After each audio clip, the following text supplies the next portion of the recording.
നിലമ്പൂരിൽ ഇപ്പോൾ അൻവർ വല്ലാത്തൊരു പ്രതിസന്ധിയിലാണ്. തൃണമൂൽ വല്ലാണ്ട് അവഗണിച്ചിരിക്കുന്നു.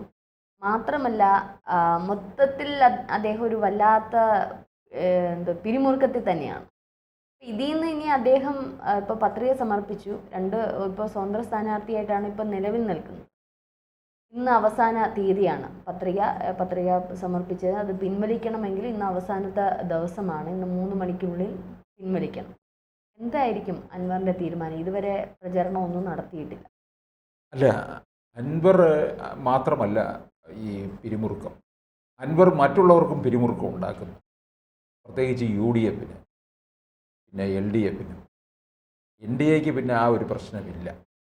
ഇരു മുന്നണികൾക്കും പിരിമുറുക്കം ഉണ്ടാക്കിക്കൊണ്ടാണ് അൻവർ നിൽക്കുന്നത്. ഈ അൻവറിൻ്റെ പിരിമുറുക്കം എന്ന് പറയാൻ അൻവറിൻ്റെ LDFിൽ നിന്ന് ഇറങ്ങിപ്പോകുന്നു. UDFിലേക്ക് ഇനിയും പ്രവേശം അതായിട്ടില്ല, അഡ്മിഷൻ ഇതുവരെ ആയിട്ടില്ല. അതിൻ്റെ ഒരു അങ്കലാപ്പ് കാര്യങ്ങളും ഒക്കെയുണ്ട്. തൃണമൂൽ കോൺഗ്രസിൽ നിന്നുകൊണ്ട് മുമ്പോട്ട് പോകണമെന്ന് ആണ് ആഗ്രഹിച്ചത്. അങ്ങനെ തൃണമൂൽ കോൺഗ്രസ് ഈ UDFിലങ്ങ് ഒരു സഖ്യ കക്ഷിയായി മാറണമെന്നൊക്കെയാണ് ധരിച്ചത്. പക്ഷെ കാര്യങ്ങൾ പലതും നിലമ്പൂരിലങ്ങ് മറിയുകയാണ് ചെയ്യുന്നത്. ഈ അൻവർ വിചാരിച്ചു കഴിഞ്ഞാൽ കുറച്ച് വോട്ട് മറിക്കാം. അത് LDFിന് നന്നായിട്ട് അറിയാം. കാരണം 2016 മുതൽ CPM കൊണ്ട് നടക്കുകയാണല്ലോ അൻവറിനെ. അതുകൊണ്ട് അൻവറിന് ഒരു 5000 വോട്ടൊക്കെ അൻവർ വിചാരിച്ചു കഴിഞ്ഞാൽ, അത് മറിച്ചു കഴിഞ്ഞാൽ അത് ഈ 2 മുന്നണികൾക്കും അത് വലിയ പ്രശ്നം തന്നെ സൃഷ്ടിക്കും. അതുകൊണ്ട് ഇവർക്കൊക്കെയും പിരിമുറുക്കം ഉണ്ടാകുന്നുണ്ടെന്നുള്ളതാണ്. നമ്മൾ വിചാരിച്ചതിനപ്പുറത്തേക്ക് ഈ നിലമ്പൂരിലെ ചിത്രം മറിയുകയാണ്. ഈ അവസരത്തിൽ LDF കണക്ക് കൂട്ടുന്നുണ്ട്, അവർക്ക് സ്വരാജിന് സുഖമായി അങ്ങ് ജയിച്ചു കയറാം. പക്ഷെ അതിനു മുമ്പ് UDFിന് അനുകൂലമായിട്ടായിരുന്നു ഒരു കാലാവസ്ഥ ഉണ്ടായിരുന്നത്. പക്ഷെ ആ അനുകൂല കാലാവസ്ഥയെ UDF തന്നെ തകർത്തെറിയുകയാണ് ചെയ്തത്. കാരണം അൻവറിൻ്റെ UDF പ്രവേശ വിഷയത്തിൽ അവർക്ക് വ്യക്തമായ ഒരു നിലപാടിൽ ഉറച്ചു നിൽക്കാനായിട്ട് കഴിഞ്ഞില്ല. അൻവറിനെ വെളിയിൽ നിർത്തുന്നു. സുധാകരൻ പറയുന്നു അൻവറിനെ കൊണ്ടുവരാം എന്ന് പറയുന്നുണ്ട്. പക്ഷേ ഒരു വിഭാഗം, VD സതീശൻ, അതിനെ വളരെ ശക്തിയുക്തം എതിർത്ത് നിൽക്കുകയാണ്. അപ്പോൾ അങ്ങനെ വന്നു കഴിഞ്ഞപ്പോൾ ആകെ കൂടി പ്രശ്നമാകുന്നു. ലീഗ് ഒരു വഴിക്ക് കൂടി സമ്മർദ്ദവും ചെലുത്തുന്നു അൻവറിനെ UDFിലേക്ക് പ്രവേശിപ്പിക്കുന്നതിന് വേണ്ടി. അപ്പോൾ ലീഗിന് ആ സമ്മർദ്ദവും കാര്യങ്ങൾ നടന്നില്ല. അതുകൊണ്ട് ലീഗിനും കോൺഗ്രസിനോട് വലിയൊരു അതൃപ്തിയിൽ നിൽക്കുകയാണ്. ലീഗിനുണ്ടാകുന്ന അതൃപ്തി വളരെ സൂക്ഷിക്കണം. കാരണം ലീഗ് പഞ്ചായത്ത് തിരഞ്ഞെടുപ്പൊക്കെ കഴിയുന്ന സമയത്തേക്ക് പിന്നെ മുന്നണി വിടാൻ തന്നെ സാധ്യതയുണ്ട്. പഞ്ചായത്ത് തിരഞ്ഞെടുപ്പ് വരെ കാര്യങ്ങളൊക്കെ ഒന്ന് നോക്കിക്കൊണ്ട് പോവുകയാണ്. അത് കഴിഞ്ഞാൽ അവർ മുന്നണി വിട്ടു പോകും. ഈ നില തുടരുകയാണെങ്കിൽ UDFിന് അനുകൂലമായ ഒരു തരംഗം ഉണ്ടാകുകയാണെന്നുണ്ടെങ്കിൽ ലീഗ് ഇവിടെ തന്നെ നിൽക്കും. കാരണം ലീഗിന് ഭരണം പ്രധാനമാണ്. അവർ പല കാര്യങ്ങളിങ്ങനെ അൻവറുമായിട്ട് പല നീക്കുപോക്കുകളും ഒക്കെ നടത്തുന്നുണ്ടായിരുന്നു. അൻവറിൻ്റെ സ്ഥാനാർത്ഥിയെ UDF അംഗീകരിച്ചില്ല, ജോയിയെ. അതുപോലെ തന്നെ തൃണമൂൽ സഖ്യകക്ഷിയായി വന്നുകൊണ്ട് വരാൻ പോകുന്ന നിയമസഭാ തിരഞ്ഞെടുപ്പിൽ 3 സീറ്റ് ചോദിക്കുക എന്നുള്ളതായിരുന്നു. അത് ലീഗ് പിന്നിൽ നിന്നുകൊണ്ട് കളിച്ചുകൊണ്ട് അങ്ങനെ ലീഗിൻ്റെ ഒരു സീറ്റായ തിരുവമ്പാടി വരെ കൊടുക്കാം എന്നുള്ള കണ്ടീഷനിലെത്തിയിട്ടു. തിരുവമ്പാടി നേരത്തെ ജോസ് കെ മാണിക്കും കൊടുക്കാമെന്ന് പറഞ്ഞിരുന്നതാണ്. അത് ലീഗിനുള്ള സീറ്റാണ് തിരുവമ്പാടി. പിന്നെ 2 സീറ്റ് കോൺഗ്രസിൻ്റെ സീറ്റാണ് കൊടുക്കാൻ ആവശ്യപ്പെട്ടിരിക്കുന്നത്. അത് കോൺഗ്രസ് തയ്യാറുമല്ല എന്നുള്ളതാണ്. കോൺഗ്രസിൻ്റെ സീറ്റ് കൊടുത്തുകൊണ്ട്, സഖ്യകക്ഷിക്ക് കൊടുത്തുകൊണ്ട് മുമ്പോട്ട് പോകാൻ, പ്രത്യേകിച്ച് ലീഗിൻ്റെ നിർബന്ധത്തിന് വീണ്ടും വഴങ്ങുകയാണോ എന്ന് പലർക്കും തോന്നിപ്പോവുകയല്ല, ഉള്ളതാണ്. ലീഗിൻ്റെ സമ്മർദ്ദത്തിലാണ് പലപ്പോഴും UDF നിന്നിട്ടുള്ളത്. ലീഗിൻ്റെ വാക്ക് കേട്ടനുസരിച്ച് ലീഗിൻ്റെ ശാസന പോലും കോൺഗ്രസ്സിന് നേരിടേണ്ടി വന്നിട്ടുണ്ട്. കോൺഗ്രസിനകത്ത് ഇവിടുത്തെ ഉൾപ്പോര് മുഴുവൻ ഉടനുടൻ ഹൈക്കമാൻഡിന് റിപ്പോർട്ട് ചെയ്യുന്ന പോലും ലീഗാണ്.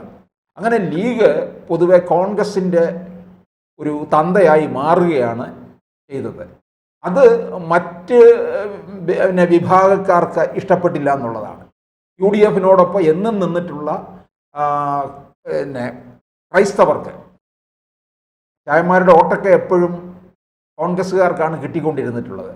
ചായന്മാരെല്ലാം കോൺഗ്രസ്സുകാരാണ് പൊതുവേ എന്നും പറച്ചിൽ. അപൂർവമായിട്ട് കുറച്ചൊക്കെ മാറ്റം വന്നിട്ടുണ്ട്. ഇപ്പോൾ അതിനൊക്കെ ഒരുപാട് മാറ്റം വന്നിട്ടുണ്ട്.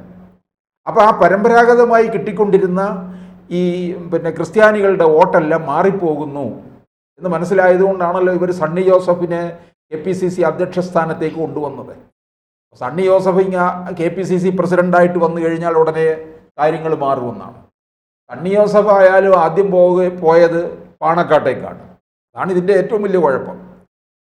അല്ലാതെ NSS ആസ്ഥാനത്തോ വെള്ളാപ്പള്ളി നടേശനെയോ അല്ല കാണാൻ പോയത്. സാദിഖലി തങ്ങളെ കണ്ടിട്ട് മാത്രമേ മറ്റു കാര്യങ്ങളുള്ളൂ എന്നാണ്. അപ്പോൾ അതും ഇവർക്ക് വലിയ തിരിച്ചടി ഉണ്ടാക്കുകയാണ്. അപ്പോൾ പൊതുവെ ഈ അൻവർ ഇങ്ങനെ ഇടഞ്ഞു നിൽക്കുന്നത് കൊണ്ടുള്ളത് പല പ്രശ്നങ്ങളാണ് UDF-നകത്ത് ഉണ്ടാക്കിയിരിക്കുന്നത്. അതാണ് ഞാൻ പറഞ്ഞത്, അൻവർ മറ്റുള്ളവർക്കും പിരിമുറുക്കം സൃഷ്ടിച്ചു. പിന്നെ LDF-നെ സംബന്ധിച്ചിടത്തോളം അവർക്ക് വിജയം അത്യാവശ്യമാണ്. ഇവിടെ ഭരണം നിലനിർത്താനൊന്നുമല്ല, ഭരിക്കാനൊക്കെ അവർക്ക് വലിയ ഭൂരിപക്ഷമുണ്ടല്ലോ, 99 സീറ്റുണ്ട്. ഇതൊക്കെ പോയാലും കുഴപ്പമില്ല. പക്ഷേ ഇത് നിലനിർത്തിയാൽ പിണറായിയും സംഘവും ഒരു കാര്യം അവകാശപ്പെടും: ഭരണത്തെ ജനം അംഗീകരിച്ചിരിക്കുന്നു. ഇവർ പറയുന്ന ഭരണവിരുദ്ധ വികാരവും മണ്ണാങ്കട്ടയൊന്നും ഇല്ല, ഇവിടെ പിണറായി തരംഗമാണ് എന്ന് അവർ തന്നെ പറഞ്ഞ് പ്രചരിപ്പിക്കും. അത് ഈ വർഷം അവസാനം നടക്കാൻ പോകുന്ന പഞ്ചായത്ത് തിരഞ്ഞെടുപ്പിനും വലിയ ഗുണം കിട്ടും. പിന്നീട് നിയമസഭാ തിരഞ്ഞെടുപ്പിനും വലിയ ഗുണമായിരിക്കും കിട്ടാൻ പോകുന്നത്. അത് ആ ഒരു കാര്യം മാത്രമാണ് LDF-നെ സംബന്ധിച്ചിടത്തോളം ഉള്ളത്. അതുകൊണ്ട് അവർ കൃത്യമായിട്ട് ഈ തൃക്കാക്കരയിൽ ഏത് തരത്തിലുള്ള പ്രവർത്തനമാണോ നടത്തിയത് ആ തരത്തിലുള്ള പ്രവർത്തനം അവർ നടത്തും. പ്രവർത്തനം എന്ന് പറഞ്ഞാൽ തൃക്കാക്കരയിൽ നടത്തിയത് മന്ത്രിമാരൊന്നടങ്കം അവിടെ ഉണ്ടായിരുന്നു, MLA-മാരും ഉൾപ്പെടെ. മന്ത്രിമാരൊക്കെ തന്നെ വീടുകളിൽ കയറി ഇറങ്ങുന്നുണ്ടായിരുന്നു, ജാതി തിരിച്ച്. ഇവിടെ അത് തന്നെ ആയിരിക്കും. മന്ത്രിസഭ തന്നെ ഇങ്ങോട്ടിങ്ങ് പോരും, ജാതി തിരിച്ചുകൊണ്ട് തന്നെ മന്ത്രിമാരെയും MLA-മാരെയും വീടുകളിലേക്ക് തന്നെ തിരിച്ചുവിടും. കാരണം ഇവിടെ സീറ്റ് നിലനിർത്തി വിജയം ഉണ്ടാക്കി കഴിഞ്ഞാൽ ഒരു തുടർഭരണത്തിന് കൂടി പച്ചക്കൊടി കിട്ടി എന്നുള്ള രീതിയിലാണ് എടുക്കുന്നത്. ഇതിനെ ഒരു ചെറിയ സെമി ഫൈനലായിട്ട് കാണുന്നുണ്ട് ഈ നിലമ്പൂർ ഉപതെരഞ്ഞെടുപ്പ്. മറ്റു ഉപതെരഞ്ഞെടുപ്പ് പോലെ അല്ല നിലമ്പൂരിലെ ഉപതെരഞ്ഞെടുപ്പ്. ഇതൊരു പ്രത്യേക സാഹചര്യത്തിലുണ്ടായതാണ്. പുതുപ്പള്ളിയിലെ ഉമ്മൻചാണ്ടിയുടെ വേർപാടിലുണ്ടായതാണ്. തൃക്കാക്കരയിലെ PT തോമസിൻ്റെ വേർപാടിൽ, പിന്നെ പാലക്കാടും ചേലക്കരയും ഒക്കെ ഉണ്ടായത് അവിടുത്തെ സിറ്റിംഗ് MLA-മാരൊക്കെ തന്നെ എങ്ങോട്ടേക്ക് പോയി, ഈ പാർലമെൻറ്റിലേക്ക് പോയത് കൊണ്ട് വന്നതാണ്. ഇവിടെ വേറൊരു സാഹചര്യമാണ്. ഭരിക്കുന്ന കക്ഷിയെ വെല്ലുവിളിച്ചുകൊണ്ട് ഇറങ്ങി വരികയും അവരെ ചോദ്യം ചെയ്യുകയും ആണ് അൻവർ ചെയ്തിരിക്കുന്നത്. അപ്പോൾ അതിൻ്റെ റിസൾട്ടാണ് ഇവിടെ കിട്ടാൻ പോകുന്നത്.